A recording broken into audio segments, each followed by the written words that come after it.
para optimus sekalian, kembali lagi berjumpa bersama dengan Agung dalam program 90 hari sharing hal yang baik Agung alami ataupun juga Agung hadapi di satu hari ini, baik pengalaman ataupun juga tulisan ya. Dan hari ini tanggal 14 Juli 2016, kenapa Agung membicarakan hal ini? Karena tadi sore ya, kan sekarang lagi malam hari ini ya.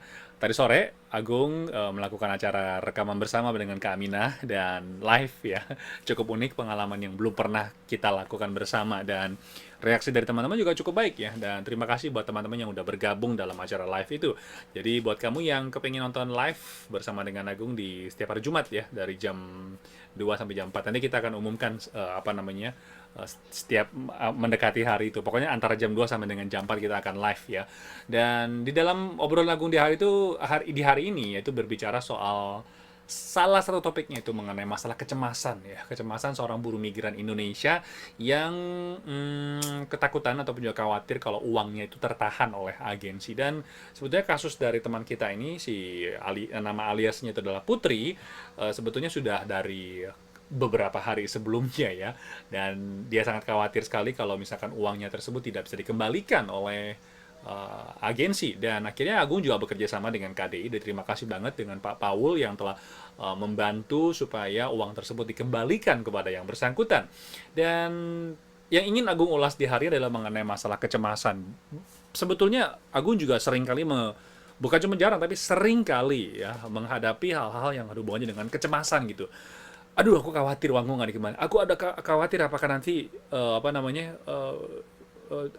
wawancara dengan bos ini ataupun juga pekerjaan ini nggak berhasil. Aku khawatir penjualanku bisa nggak booming gitu. Aku khawatir nanti kalau aku jualan di internet seperti apa. Jadi banyak sekali, banyak sekali kekhawatiran itu yang hadir di dalam diri kita.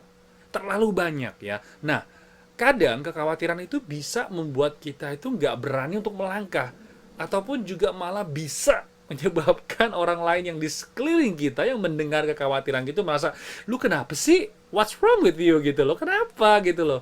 Emangnya kenapa gitu loh ya? Nah, itu yang bisa kadang-kadang membuat orang kayaknya kesel. Bukan cuman kitanya sendiri, tapi orang lain juga yang mendengar kecemasan itu akan merasa kayaknya, oh my god, kenapa harus berbuat seperti itu? Dan pada akhirnya masalah selesai. Masalah selesai. Dan kecemasan itu tidak hadir. Nah, memang ada yang mengatakan bahwa kalau misalnya aku nggak cemas, aku nggak ada planning B, nanti bisa berbahaya nggak gitu loh. Nah, inilah yang sering kali membuat kita itu berhenti untuk melangkah maju ke depan, berhenti untuk mewujudkan gagasan kita, mewujudkan ide-ide kita ataupun juga eh, keinginan kita. Nah, ada satu pembicara ataupun juga motivator, Les Brown, yang berbicara soal di dunia ini ada satu tempat yang paling kaya. Ada loh. Tahu nggak jawabannya di mana?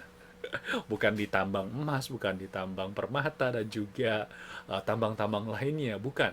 Tetapi adalah di kuburan.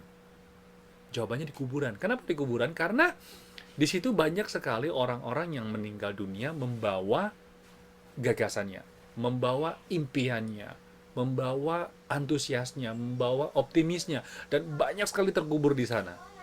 Nah, itu kembali kepada diri kita. Apa kita mau menjadi salah satu bagian dari yang dikubur?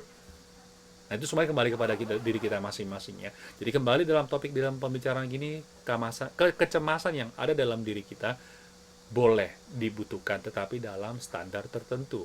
Belum tentu kecemasan yang kita khawatirkan itu terjadi dan kita lewati. Oleh karena itu, teman-teman, kita harus punya pemikiran yang optimis dan juga mempertahankan diri kita supaya berada di satu level di mana kita itu punya pemikiran yang logis dan juga optimis, sehingga kita bisa terhindar dari kecemasan. Baik, para optimis sekalian, demikianlah sharing di hari ini. Semoga saja bermanfaat. Kita ketemu lagi di kesempatan berikutnya. Salam optimis. Sampai jumpa. Bye-bye.